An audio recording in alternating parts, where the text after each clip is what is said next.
আমাদের সাথে যোগ দিচ্ছেন গবেষণা সংস্থা BIISS এর গবেষণা পরিচালক ডক্টর মাহফুজ কবির। ডক্টর মাহফুজ কবির, আপনাকে অনেক ধন্যবাদ জানাচ্ছি এবং স্বাগত জানাচ্ছি আমাদের ৭১ বিজনেসে। শুরুতেই একটু জানাবেন যে প্রথম প্রান্তিকে আমরা দেখেছিলাম অর্থনৈতিক কর্মকাণ্ড বেশ ঝিমিয়েছিল, তারপরেও ৪.৫% প্রবৃদ্ধি হলো। এই বিষয়ে আপনার মতামত একটু জানতে চাই। আসলে বিশ্ব ব্যাংক, IMF, ADB এর সবাই কিন্তু বলেছে যে এই বছর বাংলাদেশের যে জিডিপি প্রবৃদ্ধি সেটা কিছুটা বাড়বে, তবে ঠিক এই যে আগের মতো সেরকম হবে না, আস্তে আস্তে বাড়তে থাকবে। বিশেষ করে যে এই বছর আসলে অর্থনৈতিক প্রবৃদ্ধি হবে হচ্ছে যে বিশ্ব ব্যাংকের মতে হচ্ছে যে ৪.৮%, IMF বলেছে ৪.৯% হবে। তো মোটামুটি আমার মনে হচ্ছে যে BBS এর যে স্ট্যাটিস্টিক্স সেটা সেরকম একটা ইঙ্গিত দিচ্ছে। এর দুটো কারণ আছে। একটা হলো যে অর্থনীতির যে বিভিন্ন খাত, বিশেষ করে ম্যানুফ্যাকচারিং সেক্টর কিন্তু আস্তে আস্তে এগোচ্ছে, যদিও ইনভেস্টমেন্ট আসলে সেই প্রয়োজনের তুলনায় এখনো কম। কিন্তু এখন যেহেতু সামনে নির্বাচন আসছে, তো সুতরাং ব্যবসায়ীরা ইতিমধ্যে প্রস্তুতি নেওয়া শুরু করেছেন যে না, ব্যবসা বাণিজ্য সম্প্রসারণ করবেন। তো সেইভাবে কিন্তু এই বিষয়টা এগিয়েছে। তবে কৃষি ক্ষেত্রে তো আমরা দেখতে পাচ্ছি যে আসলে প্রবৃদ্ধি কিছুটা কম।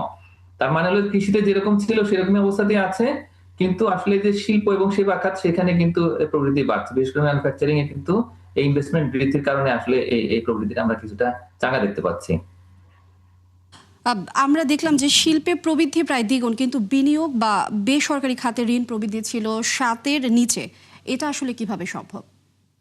না, এটা আসলে খুবই আনফরচুনেট যে আমাদের যে কন্ট্রাকশনাল মনিটারি পলিসি, তো সেটার কারণে আসলে এইখানে তেমন কোনো আসলে ইনভেস্টমেন্ট হচ্ছে না। কিন্তু যেটা হচ্ছে যে একটা নিজেদের যে প্রফিট থেকে কিন্তু তারা আবার ইনভেস্ট করছেন। গ্রামে গঞ্জে কিন্তু এটা আমরা নিজেরা গবেষণা করতে গিয়ে দেখেছি যে তারা আসলে ওই যে ব্যাংক থেকে বা ফাইন্যান্সিয়াল ইনস্টিটিউশন থেকে তারা ঋণ নিতে একেবারে অনাগ্রহী। তার কারণ তারা বলছেন যে হয়তো ১৭-১৮% শোধ করতে হচ্ছে কেটে। তো সেটা তাদের পক্ষে আসলে প্রফিটও সেবন করার সম্ভাবনা আছে না।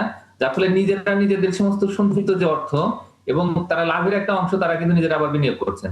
তো এইভাবে করে কোনো মতে তারা কিন্তু তাদের যে শিল্প কারখানায় উৎপাদন সেগুলো চালিয়ে নিচ্ছেন। তো কিন্তু এটা লং টার্মে সাস্টেনেবল না। কিন্তু আপাতত তারা এইভাবে করছেন এবং তারা আশা করছেন যে নির্বাচনের পরে খুব দ্রুত হয়তো একটা বিনিয়োগ বান্ধব পরিবেশ সৃষ্টি হবে, নীতি তৈরি হবে এবং তখন কিন্তু তারা আবার এই ফাইন্যান্সিয়াল ইনস্টিটিউশন গুলো থেকে লোন নেওয়া শুরু করবেন। তো আপাতত তারা এইভাবে করছেন এবং এই কারণে আমরা কিছুটা কিন্তু এই শিল্প খাতে প্রবৃদ্ধি দেখতে পাচ্ছি।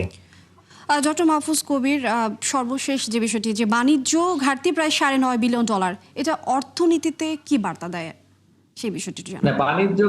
বাণিজ্য ঘাটতি যেটা হয়েছে এই মুহূর্তে, যেহেতু আমাদের এক্সপোর্ট আর্নিং গত পরপর ৫ মাসে আমরা দেখলাম যে একটা নেগেটিভ গ্রোথ এবং সেটা খুবই আনএক্সপেক্টেড যে এরকম একটা নেগেটিভ গ্রোথ আমাদের হচ্ছে, কিন্তু আসলে এখানে কোনো ওয়ে আউট আমরা দেখতে পাচ্ছি না। এবং আমাদের একটা ভালো দিক হচ্ছে যে রেমিটেন্স প্রভাবটা ভালো আছে, কিন্তু একই সঙ্গে আমদানিও কিন্তু বাড়ছে।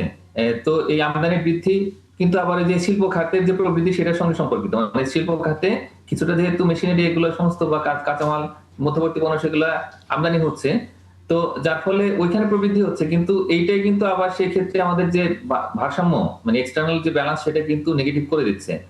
আমি মনে করি না যে এটা খারাপ, তার কারণ যেহেতু শিল্প উৎপাদন কিছুটা বাড়ছে, যার ফলে যদি আপাতত কিছুটা নেগেটিভও হয় সেটা আমাদের অর্থনীতির জন্য ভালো, তার কারণ এটা কর্মসংস্থান তৈরি করছে এবং অর্থনীতিতে কিন্তু একটা ভাইব্রেশন নিয়ে আসছে। কিন্তু আমাদের এখন সামনে যেটা করতে হবে সেটা রপ্তানি বাড়ানোর জন্য ভালো একটা উদ্যোগ গ্রহণ করতে হবে। সেক্ষেত্রে সরকারের দিক থেকে বিশেষ করে আমাদের যে সমস্ত মিশনগুলো আছে সেগুলো ডক্টর মাহফুজ কবির, অসংখ্য ধন্যবাদ আমাদেরকে মূল্যবান সময় দেওয়ার জন্য। দর্শক, আমাদের সাথে গবেষণা সংস্থা BIISS এর গবেষণা পরিচালক ডক্টর মাহফুজ কবির যুক্ত ছিলেন। আমরা অর্থনৈতিক কর্মকাণ্ড নিয়ে কথা বলছিলাম।